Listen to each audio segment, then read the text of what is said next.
What's going on, everybody? Beastly Gamer here. Welcome to the channel. Today I want to talk to you guys about PlayStation 4 getting PlayStation 2 emulation. Backwards compatibility, in other words. The Xbox One came out with their stunning revelation of backwards compatibility for the Xbox 360. Of course, it was really big news. I think backwards compatibility is something that the gamer really wants. It really adds value to your new hardware when you don't have to take your old stuff and sit it in a closet somewhere, or you got to disconnect this and disconnect that just to play some of your old, maybe favorite games. So that was really big news for the Xbox One. PS4, on the other hand, not so much until recently. Eurogamer was sent a PlayStation 4 with the Star Wars bundle, which included some PS2 download codes for 3 PlayStation 2 Star Wars games. The games were Star Wars Jedi Starfighter, Star Wars Racer Revenge, and Star Wars Bounty Hunter. Eurogamer went on and put in the codes in the PS4, and then they downloaded all 3 games. When they started the games up, they saw a PS2 logo, it was upscaled, and the games actually came on. Now, they did a little bit of their own research and investigation and found out that this was actually emulation and not a remaster of some sort. This is actually done with PlayStation 4 hardware, and the games are actually upscaled. Following Eurogamer's little expose, a Sony spokesperson then confirmed with Wired that the PS2 emulator does exist. Quote, "We are working on utilizing PlayStation 2 emulation technology to bring the PlayStation 2 games forward to the current generation. We have nothing further to comment on at this time," end quote. So Sony has come out with this news that they are actually emulating PS2 games. PlayStation 2 might be my favorite generation. There was tons of great PS2 games. I actually stood in line for 7 hours to get my PS2 and my Tekken tag, and I got Gran Turismo. I can't remember, but I know I got Tekken tag. And I stayed in line, and that game system had tons and tons and tons of amazing games on it.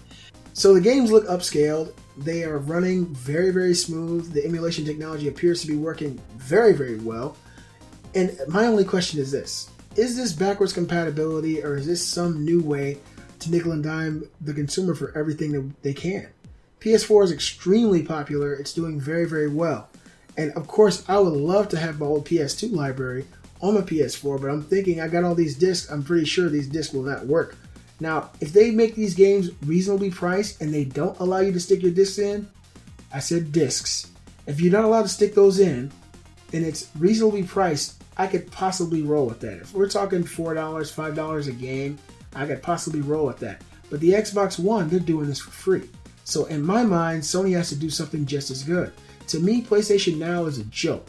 I don't use it. You don't use it. I don't think I know anyone that actually uses it for functionality. It seems very broken, very laggy. You can only play certain types of games. You can't play Twitch shooters, which a majority of gamers really enjoy playing. You can't play games like, football, sports games, because it's very fast. A lot of those games require really quick hand-eye coordination, twitch movement. It doesn't work really as well if you got some kind of latency issue.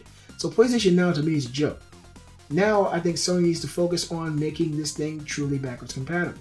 And if it is backwards compatible with this emulation, they should allow you to be able to stick your discs and get that same experience out of your PS4 rather than have to buy the same games over and over again.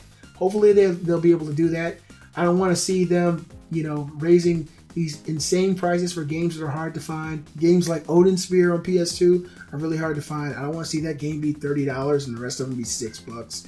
And it's all about money at the end of the day, but I'm hoping that Sony is smart about this. What do you guys think? Do you think Sony should go about this as digital downloads only and allow you to digitally download your old PlayStation 2 library at a small cost? What cost do you guys think they're going to drop them at?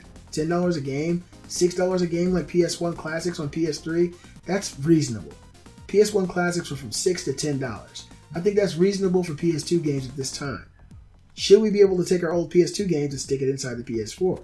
I'd like to be able to do that because I got a ton of PS2 games. You guys let me know what you think about this. Is this Sony's attempt to, hit Microsoft with an invisible left hook because Xbox One is now backwards compatible? Do you think the PS4 is going to be backwards compatible with this? Let me know in the comments below. Be sure to give a thumbs up and show your support for the channel. And if you're new to the channel, subscribe. I'm the Beastly Gamer, and I'll see you guys next time.